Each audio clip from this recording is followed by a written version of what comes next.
안녕하세요. 백두산 금융연구소의 백두산입니다. 5월 1일 금요일 밤 10시 57분입니다. 어제 제가 TVIX 코멘트를 남겨놓았습니다. 어제 잘 관찰하시다가 TVIX가 살아날 수도 있으니까 새벽쯤에 한번 일어나서 보시다가 TVIX 매수 안 하는 게 좋겠지만 TVIX를 매수하는 건 별로 지금 좋은 생각은 아니지만 그래도 하시고 싶으신 분이 있다면 종가 봐서 할 수도 있다라고 말씀드렸는데 어쨌든 오늘 빵 튀었습니다. 기술적으로는 일단은 높은 점수는 못 드리겠습니다. 기술적으로는 TVIX가 이것도 일단 뭐 V자형으로 이렇게 올라오는 거기 때문에 별로 그렇게 좋은 모습은 아닙니다. 좋은 모습은 아니고 여기서 원래 2, 3거래일 개겨주다가 올라오는 게 가장 좋은 건데 그런 건 없이 어쨌든 그냥 V자로 밑에 저점에 대한 지지력 확인 없이 올라왔기 때문에 일단은 기술적으로는 별로 좋은 얘기를 못 드릴 것 같아요. 근데 어쨌든 이게 오늘 보시면 제법 강하게 살아나는 모습이기 때문에 확 죽었다가 다시 강하게 살아나는 모습이기 때문에 일단은 뭐 상승은 상승이니까요, 그죠? 오르는 거에 대해서 뭐 안 좋다고 얘기를 할 수는 없는 거니까 일단은 어쨌든 뭐 새로운 TVIX의 매수세는 등장을 했습니다. 조금 더 자세히 보자면 4월 14일 날 나왔던 저점, 4월 14일 날 만들어놨던 이 부분에 대한 지지력은 결국 회복한 거죠. 이렇게 되면 회복했다고 봐야 됩니다. 짧은 시간 내에, 단기간 내에 금방 회복한 거기 때문에 이 정도면은 4월 14일 날에 대한 지지력은 확보했다고 판단을 해도 괜찮을 것 같습니다. 만약에 이게 어떤 눌림이 나온다면은 여기 4월 14일 날 만들어놨던 이 자리까지 눌림 정도는 가능할 것 같아요. 근데 지금 제가 봤을 때는 여기서 눌림 준다는 얘기는 안 빠질 수도 있다라는 얘기일 것 같아서 여기선 제가 봤을 때 많이 쉬면 안 될 것 같습니다. 곧바로 올라가든가 해야지. 네, 그럴 것 같아요. TVIX에 대한 기술적 얘기는 여기고 아무튼 이 정도로 하면 될 것 같고 이 어쨌든 빅스 같은 경우는 사실 여러분들 지금 굉장히 좋게 올라오는 거거든요. 빅스 같은 경우 말씀드렸다시피 여기 14일날 15일날 만들어놨던 이 자리에 대한 지지력을 어제 완벽하게 확인해 줬어요. 그리고 오늘 갭상승에 이렇게 해서 양봉으로 올라온다. 이건 사실 굉장히 건전하게 올라오는 모습이거든요. 뭐 어쨌든 정확하게 TVIX와 빅스 선물의 모양이 똑같지는 않습니다만은 어쨌든 뭐 얘는 기술적으로 별로 안 좋아 보입니다만 빅스 선물은 기술적으로 좀 좋아 보이니까 그래도 일단 약간 신뢰성이 있는 게 아니냐. 지금 TVIX가 올라오는 게 어떤 추세적인 전환, 지금까지 S&P가 한 달 내내 올라오던 반등이 끝나겠다는 어떤 추세적인 전환을 얘기하는 그런 양봉이 오늘 나오는 게 아니냐라는 생각이 듭니다. 빅스나 TVIX 상승, 이거 오늘 추세적인 전환일 가능성이 좀 높아 보입니다. 기술적으로는 그렇고요. 오늘 이슈도 괜찮은 이슈가 나왔죠. 약간 좀 추세 전환이라는 거를 생각해 볼 만한 새로운 악재가 등장을 했습니다. 다 아시죠, 여러분들? 무슨 악재인지? 이겁니다. 오늘 아침에 저도 보고 깜짝 놀랐는데 이 오늘 S&P 선물하고 나스닥 선물이 지금 보시면은 개파락이에요. 개파락. 물론 이게 지금 일봉이 조금 잘못 그려져서 그런데 정확하게 말하면 이게 개파락이 이렇게 많이 된 건 아니고 조금 개파락이에요. 조금 개파락한 건데 이게 일봉이 지금 이상하게 표현이 돼서 그런 건데 오늘 개파락 출발했는데 그 이유가 이거였어요. 이게 새로운 악재가 일단 등장한 겁니다. 중국의 코로나 책임을 묻는 보복 조치를 준비 중이라는 트럼프의 얘기가 오늘 아침에 나왔죠.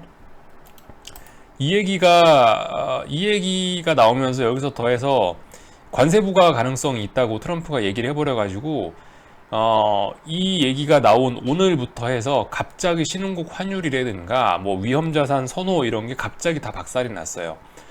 4월 달까지 흐름이 전반적으로 4월 달에 반등 나오면서 흐름이 위험자산 선호가 확 나타났다면은 오늘 하필 5월 1일 아침부터 해서 트럼프가 관세라는 얘기를 꺼내자마자부터 해서 지금 위험 선호가 한 번에 싹 사그라들었습니다. 애널리스트들이 얘기하기를 우리 지난 역사를 보니까 대공황 때 경제가 막 GDP가 연 단위로 50%씩 박살이 났던 대공황 때 대공황을 극복한 것이 어떤 연준의 부양책보다도 그 자유무역에 대한 어떤 자유무역을 하게 해줬다는 거, 그게 상당한 이 경기 부양 효과가 있었다. 그것 때문에 대공황이 끝났다라고 얘기하는 게 애널리스트들 말인데요. 그래서 애널리스트들이 이런 얘기를 해요. 이번에도 이 코로나발 경제 위기, 금융 위기를 극복하려면 미국이 중국에 대한 관세를 완벽하게 다 없애줘야 된다라고 얘기를 하고 있는데도 불구하고, 근데 지금 트럼프가 하필 지금 그 부분을 건드린 거거든요. 사실 미중무역 분쟁 지금 진행 중이었는데 약간 훈풍이 불다가 지금 갑자기 다시 된바람이 불기 시작한 거예요. 이거는 쉽게 말해서 굉장히 큰 새로운 악재의 등장입니다. 아무튼 이 악재로 인해서 방향이 전반적으로 확 꺾였습니다. 전혀 방향이 확 꺾였어요. 뭐 대표적으로 예를 들면 뭐 오늘 뭐 위안화 환율 같은 거, 보시면은 갑자기 확 오늘 문 닫았지. 저기 오늘 원달러 환율, 오늘 원달러 환율만 보셔도 지금 보시면 확 폭등했습니다. 이렇게 되면은 모양이 어떻게 되냐면 주봉이 이렇게 돼요. 주봉이 아래꼬리 길게 달리고 5일선 위로 다시 올라가게 됩니다. 어쨌든 요런 모습들이 나오고 있어요. 중국 같은 경우는 오늘 하루 그 환율 시장도 쉬어서 그런가 어쨌든 지금 환율이 안 나와서 그런데 분명히 중국도 이제 중국도 위안화 약세로 아마 문 열면은 그렇게 확 갈 겁니다. 그래서 아무튼 이런 현상들이 좀 나고 있다는 게 오늘의 가장 핵심적인 내용이고요. 이래저래 하여튼 악재들이 많이 나오고 있습니다. 지금 제 누누이 말씀드리지만 경제 상황이 결코 좋지가 않아요. 지금 누가 뭐라고 해도 이건 침체 확실입니다. 침체 확실. 드디어 한국 수출도 오늘 24% 급감했다는 얘기가 나오면서 무역 수지가 드디어 한 90개월 만인가요? 99개월 만에 흑자 행진을 멈추고 적자로 전환이 됐다고 합니다. 제가 예전에 데이터 한번 드렸었죠. 런머니런이라는 블로그 들어가면은 데이터 있다. 유가가 폭락하면은 한국의 수출 수입은 필연적으로 줄어들게 돼 있다라고 제가 데이터를 하나 보여드린 게 있는데, 거기에 나왔던 내용이 그대로 지금 현실화가 되고 있습니다. 뭐 이런 뉴스 나왔고요. 일본이 생각보다 심각한가 봐요. JP모건에서 나온 뉴스인데 일본 경제 성장률 2분기에 마이너스 42%, 굉장히 심각하죠. 이런 뉴스도 나오고 있고. 아무튼 제일 중요한 건 이거예요. 지금 트럼프가 다시 중국발 그거를 꺼낸다는 게 가장 큰 내용입니다. 미국 실업률도 높다고 하고 이런 내용들. 그리고 사실 오늘 나온 악재가 이것도 상당히 큰 것 같아요. 렘데시비르가 그렇게 생각보다 센 약이 아니다라는 내용이 나오면서 또 지금 현재 길리어드도 박살나고 있거든요. 렘데시비르가 사실 우리가 기대하기로는 마치 주식 오르는 걸 보면은 렘데시비르 하나 먹으면은 내일 낫고 내일 모레 퇴원하고 그런 걸로 생각을 하는데, 그게 아니고 렘데시비르가 먹었을 때 퇴원하는데 걸리는 기간이 30% 줄어드는 게 렘데시비르의 효과라고 지금 그렇게 나왔습니다. 고작 퇴원 기간을 30% 줄이는 거, 물론 굉장한 효과입니다만은 좀 우리 주식시장의 어떤 기대치와는 좀 많이 거리가 멀죠. 그러니까 이런 악재들, 그러니까 오늘 나온 악재들 중에 제일 큰 게 이 중국 관세와 관련된 부분이고요. 그 다음이 지금 길리어드와 관련된 그런 부분입니다. 그래서 지금 5월 땡 하자마자 지금 어마어마하게 악재들이 좀 쏟아지고 있습니다. 더군다나 새로운 악재가 나왔다는 것도 충격적인 부분이고요. 어쨌든 제가 그 4월 달에는 윈도우 드레싱 때문에 안 빠진다, 5월 초에 조심하자 했는데, 어쨌든 5월 땡 하자마자 일단은 자빠지는 모습이 보이고 있어서 조금 좀 불안하긴 하네요. 어쨌든 근데 오늘은 일단은 이건 길리어드고요. 길리어드 그래서 개파락 출발해서 마이너스 5%대 이렇게 나오고 있습니다. 길리어드 요 부분 저항 하나 둘 셋 이거 못 넘어가고 있죠.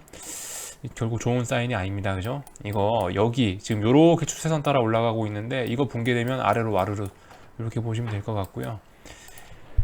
어쨌든 지수 S&P하고 나스닥 얘기를 계속 하자면 오늘 어쨌든 오늘 개파락이 굉장히 심하긴 심했기 때문에 아마 장중에 더 이거를 밀어붙이기는 어렵지 않을까라는 생각이긴 합니다. 제 생각엔 그래요. 장중에는 더 밀어붙이긴 어렵지 않을까라는 생각이지만은 어쨌든 오늘 요 봉의 의미는 이제 오늘 금요일이지 않습니까? 그래서 주봉이 마감되는 거에 의미가 있기 때문에 아무튼 오늘 종가는 좀 잘 보셔야 될 것 같긴 합니다. 주봉을 보시면 현재 상황에서는 이렇게 모양이 나와 있죠. 자, 어떻게 마감될지 모르겠습니다만 윗꼬리가 지금 굉장히 길어지고 있는 그런 상황입니다. 결국 이번 주에 다 오버슈팅이었고 이 위로 결국 이거 뭐예요? 결국 그 4월 14일 날 만들었던 요 자리, 4월 14일 날 제가 누누이 말씀드렸던 요 자리를 결국은 못 넘어가는 형국입니다. 못 넘어가는 형국. 어떻게 마감될지 모르겠지만 이거를 어쨌든 주봉이 심각하게 훼손이 되는 거죠. 그래서 이런 부분을 좀 오늘 잘 보셔야 됩니다. 오늘 종가는 주봉을 만들어내는 자리이기 때문에, 주봉 종가가 나오는 금요일이기 때문에 여러분들 장 마감하시고 이런 부분 체크하시고, 빅스 지수 같은 것들 어쨌든 이번 주에 이렇게 알꼬리 쭉 달고 기사회생하고 있다는 게 일단 상당히 중요할 것 같습니다. 뭐 물론 장중에 얼마나 반등이 나올지는 아직까지는 뭐 도무지 알 수는 없지만은, 지금 중요한 거는 5월 첫째 날 돼서 이렇게 주봉 지난주에 올랐던 거, 이번 주 월화수목 올랐던 거 한 방에 다 까먹고 있다는 게 상당히 중요합니다. 5월 첫날 돼서요. 일단은 지금 그래서 다시 한번 매도세가 크게 나올 수가 있으니까 좀 주의해야 된다라는 거고, 뭐 그런 어떤 위험 지표들 이런 거 계속 잘 가고 있습니다. 여기 보시면 10년 채권인데요. 채권 금리가 조만간 한번 튈 수가 있겠죠. 그죠? 채권 금리가 일로 내려오면은 금리가 높아지는 건데, 다시 한번 또 한번 채권 시장에서도 좀 변화가 큰 게 좀 나타날 수 있다. 얘가 채권이 내려오면서 어떤 장단기 금리차가 더 확대가 되는 일이 있을 겁니다. 주식시장도 장단기 금리차 확대됨에 따라서 더 빠질 가능성도 높고, 그래서 어쨌든 이런 지표들이 지금 보시면 눈 뜨고 시퍼렇게 살아있는 상황이라서 아무튼 주의는 하셔야 됩니다. 제 생각엔 솔직히 오늘 많이 못 올라올 것 같긴 해요. 오늘 나스닥이고 S&P고, 왜냐면은 새로운 악재가 등장했다라는 것 때문에 아마 그렇게 많이 올라오긴 어렵지 않을까라는 생각이고, 더군다나 이제 1분기 실적 발표 다 끝났죠.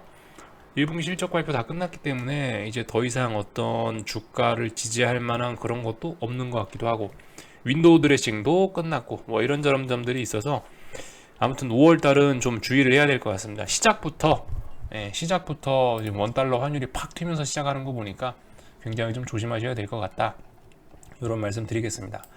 오늘 종가 오늘 종가는 주봉을 완성하는 날이기 때문에 오늘 종가 한번 잘 보시자고요. 아무튼 궁금한 거는 리플 남겨주시고요. 여기까지 하고 마치도록 하겠습니다. 주말들 잘 보내세요.